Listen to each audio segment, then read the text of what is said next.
Je m'appelle Laurie Gagumchar et je suis autrice du texte L'écoféminisme et l'éthique de la vulnérabilité, transformer notre rapport à la nature et sans nous engager dans la transition socio-écologique. Le texte que je vous présente aujourd'hui, c'est un texte que j'ai écrit pour montrer le type de rapport qu'on entretient face à la nature, qui, selon moi, en est un de maîtrise et d'extériorité, c'est-à-dire qu'on se considère en dehors de la nature et comme maître et que nous la dominons. Cet effet-là, ce rapport-là à la nature, selon moi, pose des problèmes importants dans les solutions qu'on va trouver face à la crise écologique et au changement climatique. Ce que je démontre dans le texte, c'est que notre rapport est problématique en soi et que bien qu'on doit poser des actions au niveau du système économique, on doit aussi réfléchir quel type de rapport on entretient et quelles données on prend en compte dans notre rapport à la nature. Je m'appelle Caroline Fortin et je suis une autrice lanaudoise. Je suis bachelière en arts visuels de l'Université du Québec à Trois-Rivières depuis 2016. Cette année, j'ai eu la chance de publier à nouveau pour un recueil de l'Esprit libre. Cette fois-ci, je dresse le portrait de trois artistes en art contemporain dont les œuvres se distinguent par leur engagement et leur discours écologique. L'art contemporain se démarque des autres formes de diffusion par ses qualités sensibles, esthétiques, relationnelles et imaginatives. Par l'analyse des œuvres de Marc Séguin, de Johanna Martenson et de Thomas Saraceno, mon texte souhaite démontrer le potentiel de l'art contemporain qui peut être une source d'alerte, de résilience, d'anticipation et d'inspiration face aux enjeux environnementaux. Je suis Louise Van Brabant et j'ai écrit le texte intitulé Être traversé, réflexion écologique dans l'œuvre de Caroline Lamarche. Dans cet article, entre extraits d'un entretien avec l'autrice et analyse comparative avec le roman Anima de Wajdi Mouawad, j'étudie comment interviennent les animaux non humains dans l'œuvre polymorphe de l'autrice, et en particulier dans le recueil de nouvelles Nous sommes à la lisière, paru en 2019, et dans le roman, son premier roman, Le jour du chien, paru en 1996, lesquels placent tous deux explicitement au centre des récits les animaux non humains. Les stratégies narratives employées par Lamarche pour intégrer ces autres vivants au quotidien de l'humanité rejoignent tout en s'en distinguant celles qu'emprunte Mouawad dans Anima.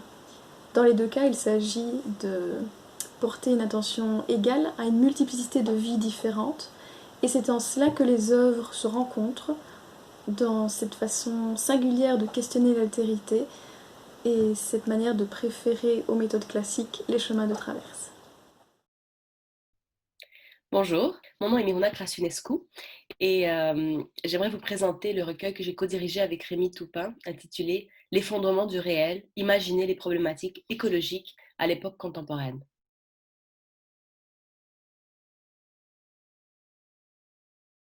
Donc, je vais d'abord commencer par vous présenter un peu l'idée du projet. Ça m'était venu lors d'une promenade dans un parc urbain à Dundee qui s'appelle Ballgate. C'est un parc qui ressemble un peu au Mont-Royal pour ceux et celles qui viennent de Montréal. Et j'avais réalisé, j'étais en train je venais de commencer un post-doctorat en éco-poétique, on entend beaucoup parler dans les médias, en littérature, de problématiques écologiques. Bon, c'est un peu le sujet aussi de mon post-doctorat. Mais on se penche plus rarement sur la manière dont ces problématiques ont commencé à infiltrer l'imaginaire contemporain. Donc, notre vie de tous les jours, comment on pense aux problématiques écologiques, comment c'est problématisé dans les expositions artistiques aussi. Donc, comment ces discours-là circulent. Et j'avais eu envie de lancer un appel de texte euh, pour, euh, pour voir quelle serait la réponse de manière interdisciplinaire, donc de la part de gens qui travaillent sur des disciplines différentes. C'était un aspect important de ce projet. Et Rémi Toupin a répondu de manière enthousiaste à ce projet, lui qui a déjà dirigé un autre recueil sur des problématiques écologiques pour l'Esprit libre, donc l'année précédente. Je pense que mon approche et celle de Rémi se sont complétées dans le sens où, dans ce recueil, moi j'avais une perspective plus littéraire, plus artistique sur cette circulation de discours. Puis Rémi travaille, et je vais laisser se présenter lui-même, sur les réseaux sociaux et la manière dont les discours autour des problématiques écologiques sont disons, vulgarisés, l'information est passée à travers d'un champ restreint d'experts à un champ plus large, le large public. Donc, Rémi, si tu veux te présenter un petit peu aussi, dire qu'est-ce que ce recueil a signifié pour toi au début et comment ça a évolué par la suite. Oui, merci beaucoup, Miruna. Donc, oui, ben, je me présente, Rémi Toupin.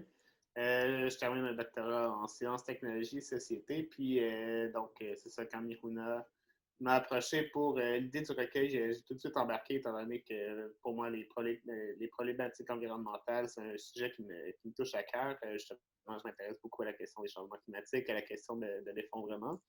Depuis peu, justement, je m'intéresse de plus en plus en fait, aux représentations imaginaires à travers, pas nécessairement à travers le travail que je fais dans mon doctorat, mais en parallèle de tout ça. Donc, dans le cadre de mon doctorat, en fait, je travaille sur la communication de la recherche à propos des changements climatiques sur Twitter. Dans un cadre plus large, je m'intéresse vraiment à comment l'information scientifique et surtout comment les discours scientifiques à propos des enjeux environnementaux circulent dans les espaces numériques. À ce niveau-là, moi et Mikuna, on avait une approche assez complémentaire pour le recueil, comme elle vient de l'exprimer. Puis, c'est ça. Je ne sais pas trop qu'est-ce que je pourrais dire de plus pour me présenter. Je pense que c'est le fruit, en fait, de ce qu'on font ici.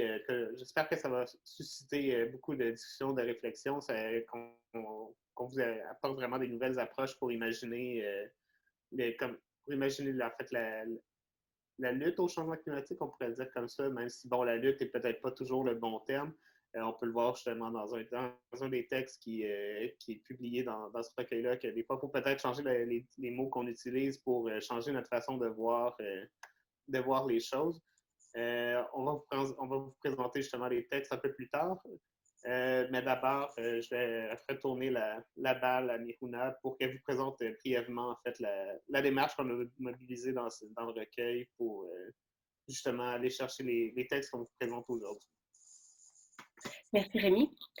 Donc, comme je l'avais précisé un peu plus tôt, la démarche est interdisciplinaire. Donc, on a fait appel aux connaissances de doctorants, doctorantes, de spécialistes, de vraiment des disciplines très différentes, allant du champ politique et sociologique au domaine artistique. Les expositions d'artistes contemporains sont évoquées dans 2 articles par rapport à la manière dont ils conceptualisent ces changements climatiques et surtout comment ils s'adressent à un public spécifique. Donc, par exemple, autour de la problématique de l'effondrement du littoral et de la montée des eaux en France, en collaboration avec des parcs nationaux.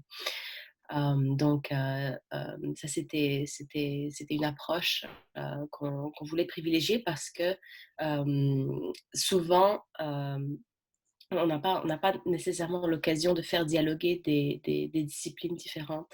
Dans des colloques, on a vu cette année avec la pandémie que le fait de la participation à des colloques, bon, avec son réseau, sa manière de réseauter, son mode de sociabilité s'est transformé et peut se transformer très rapidement. Mais ça favorise pas nécessairement le dialogue interdisciplinaire et des fois ça crée des points aveugles dans certains domaines d'études. Et on a voulu y pallier, donc justement en réunissant au sein d'un même recueil des auteurs, des autrices qui proviennent, qui ont des méthodologies différentes. Surtout, c'est ça qui est privilégié. Par rapport à une problématique qui est commune, donc comment les discours écologiques conceptualisent cette notion d'effondrement, l'effondrement du réel. Bon, ça peut sembler comme une boutade, mais c'est plus qu'une boutade, c'est vraiment plus un terme qui vise à faire réfléchir aux métaphores et au langage qu'on emploie pour parler de ces problématiques qui infusent de plus en plus le discours social, le discours politique. Et en fait, plusieurs disciplines. Donc, Rémi, si tu veux parler un petit peu plus des articles pour les présenter dans leur spécificité. Oui, donc on a 8 textes en fait qui vous sont proposés dans le recueil. Donc 8 textes justement qui vous proposent des études de cas ou des cadres en fait pour envisager des nouvelles manières de se représenter la question des changements climatiques et la question des enjeux environnementaux plus largement. Donc dans un premier, pardon, dans un premier texte, on a Alexandre Dion-Dégolèse qui veut interroger la nature des rapports en sciences climatiques et politiques environnementales à travers la couverture médiatique qu'a eu Greta Thunberg dans les dernières années. Donc, ça va être immobilise une analyse du discours militant de Greta pour justement voir comment, disons, l'interaction entre sciences, politique et société, tout ça se trouve transformé aujourd'hui, puis pourquoi, en fait, il faudrait envisager un nouveau cadre de communication à travers tout ça. Ensuite, dans La mer monte, Marine Fauché s'intéresse aux des approches sensibles de l'élévation du niveau de la mer qui ont été récemment adoptées dans le cadre du programme d'action d'un parc naturel régional dans le littoral de l'Aude en France. Puis, à travers une étude d'exposition artistique, elle veut justement voir quelle est l'articulation entre sciences politiques et tout ça, et puis comment, en fait, l'expérience, le rapport sensible qu'on a à l'environnement, en fait, peut nourrir la manière dont on se représente la question des changements climatiques et la question plus large, en fait, des problématiques sociales qui en découlent. Ensuite, troisième texte, donc, de Caroline Fortin, dans lequel elle veut mettre l'art contemporain au service de l'écologie, dans lequel, en fait, elle met en lumière l'intégration des sensibilités écologiques dans les pratiques artistiques pour voir, en fait, comment les pratiques artistiques peuvent nourrir éventuellement l'action collective, peuvent nourrir le rapport qu'on entretient avec la nature, avec les changements climatiques. Ensuite, Samuel Lamoureux, dans son texte Comment écologiser les études médiatiques pour une création reproductive et durable, s'intéresse en fait au rapport traditionnel, à la relation traditionnelle en fait qu'on entretient dans les productions médiatiques, donc la production, le texte et la réception, pour s'intéresser plus largement à leur matérialité, donc comment ces discours-là, ces productions médiatiques-là, en fait, sont ancrées dans quelque chose de concret, en fait, comment elles ont besoin justement de matériaux qui ont besoin d'être extraits, qui ont besoin éventuellement aussi d'être recyclés, pour justement comprendre en fait, comment les médias participent eux aussi, en fait, peuvent participer, en fait, eux aussi à la question de la crise écologique, plus largement. Ensuite, Alexandre Dubé-Belzile s'intéresse à la distinction entre nature et culture pour, en fait, disons, revenir sur cette distinction-là pour la remettre en perspective à travers la perspective de l'éco-cannibalisme, donc qui est un cadre théorique justement qui permet de contrecarrer, disons, les rapports culturels, les rapports de pouvoir culturels pour aller plus loin, puis donc montrer en fait que la distinction entre nature et culture est factice.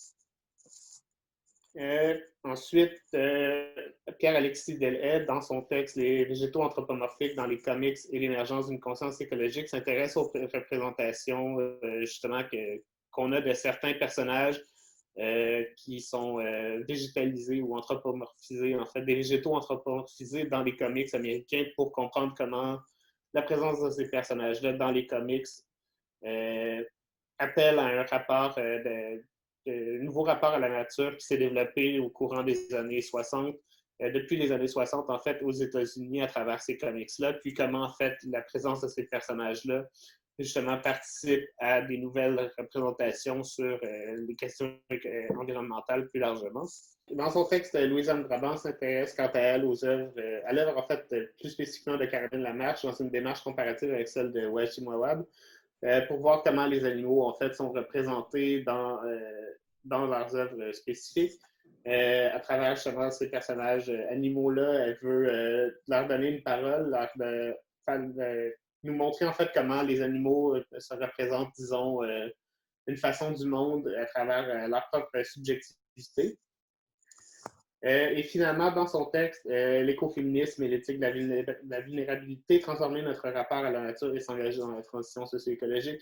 Laurie Gagnon-Bouchard s'intéresse aux écrits d'Arturo Escobar et de Judith Butler pour revenir pour en fait décoloniser, si on veut, le langage qu'on utilise pour se représenter la question des changements climatiques, donc en mobilisant notamment des textes écoféministes, pour aller au-delà justement des discours traditionnels qu'on entretient de lutte, des discours traditionnels de guerre, pour envisager un nouveau rapport avec l'environnement, avec la question des changements climatiques qui soit moins, éventuellement peut-être moins guerrier, puis qui fasse un peu plus la symbiose qu'on entretient justement avec notre environnement. Donc, ça fait le tour des textes qu'on vous présente dans ce recueil-là. Comme mentionné tantôt, on espère en fait que ces textes vont susciter la réflexion, la discussion, puis surtout en fait qu'elles vont vous permettre d'envisager en fait de nouvelles façons de voir la question des changements environnementaux, la question des changements environnementaux, pardon, la question de la crise écologique notamment aussi, puis surtout de voir leur intrication sociale, plus largement sociale et culturelle, pour voir comment ces questions-là en fait nous affectent tous et toutes au quotidien, puis comment justement c'est des questions qui sont aujourd'hui fondamentales, puis la façon dont on se les représente va beaucoup orienter les actions qu'on va faire pour justement vivre avec ces transformations-là. Donc, je voulais juste ajouter quelques mots pour conclure sur l'effet de lecture que crée ce recueil par son côté hétéroclite, qui, à mon avis, est une avenue à explorer dans la manière dont on repense les discours écologiques et leur circulation, leur diffusion dans le champ social et politique, et artistique et littéraire contemporain. Parce que les réponses des auteurs, donc les articles et les propositions d'articles surtout au début, qui nous sont parvenus, ne proviennent pas seulement de disciplines différentes, mais ils ont aussi, à mon avis, c'est une différence d'échelle. Donc, on a certains articles qui se penchent sur des problématiques très, très particulières, comme j'avais déjà mentionné celui de Marine Fauché sur la mer monte. Donc, c'est la façon dont les parcs nationaux en France, dans un littoral, l'Aude en particulier, ont répondu à une problématique, donc celle de la montée des eaux, et ont cherché à sensibiliser le public par rapport à ça, par des études, mais aussi par des expositions artistiques. Donc, c'est une façon d'envisager ces problématiques-là qui est très... disons, c'est un cas d'étude. Et d'un autre côté, donc, toujours au début du recueil, on a un article comme celui d'Alexandre Diodagodez qui parle du modèle défectueux entre science et politique du climat en se basant sur une analyse de cas, mais les discours militants de Greta Thunberg et son interprétation en fait des problématiques et surtout du problème au cœur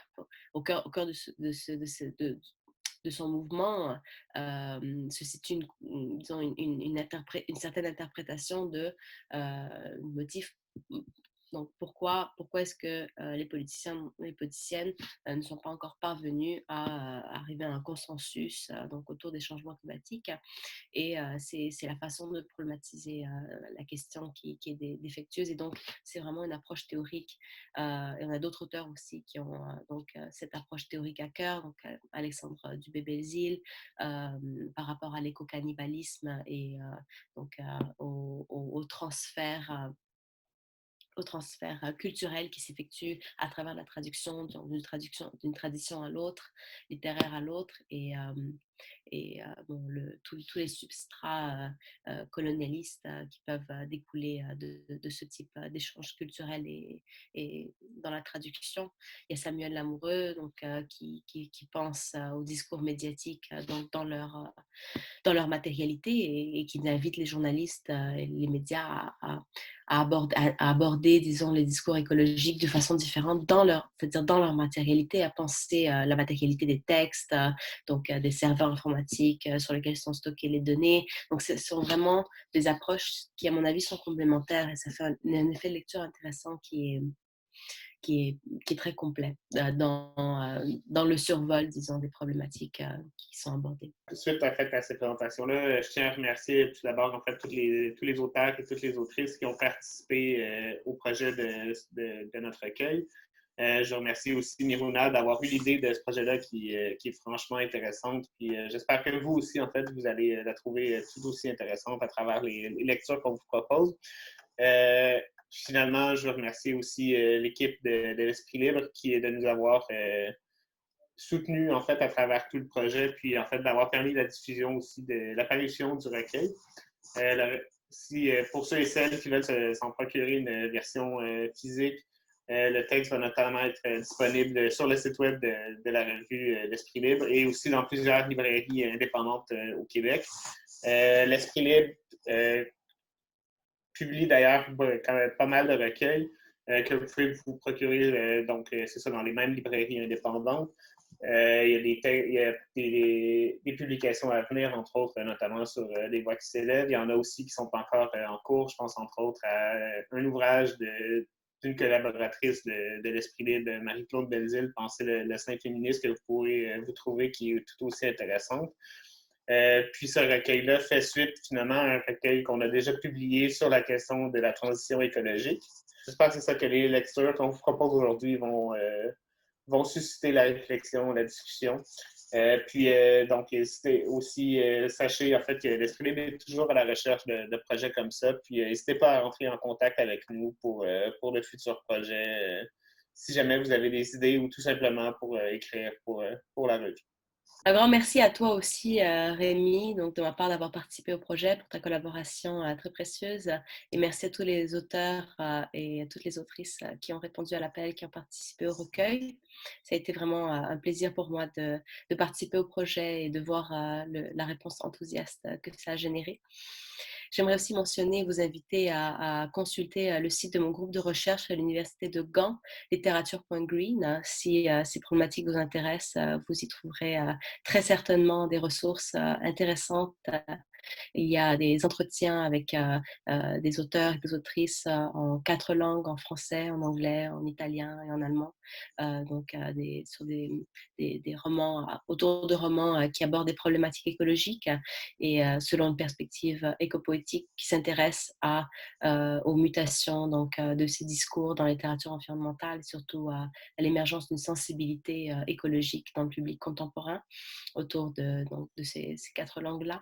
Il y a aussi un abécédaire de citations extraites de ses œuvres et de d'autres lectures liées à des thèmes soit autour de la pollution, de thèmes naturels, un abécédaire écologique qui peut être intéressant pour des gens qui font des travaux dans ce domaine.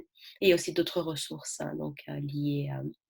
liées aux événements et aux colloques, aux rencontres, aux discussions autour de thématiques écologiques, de littérature environnementale.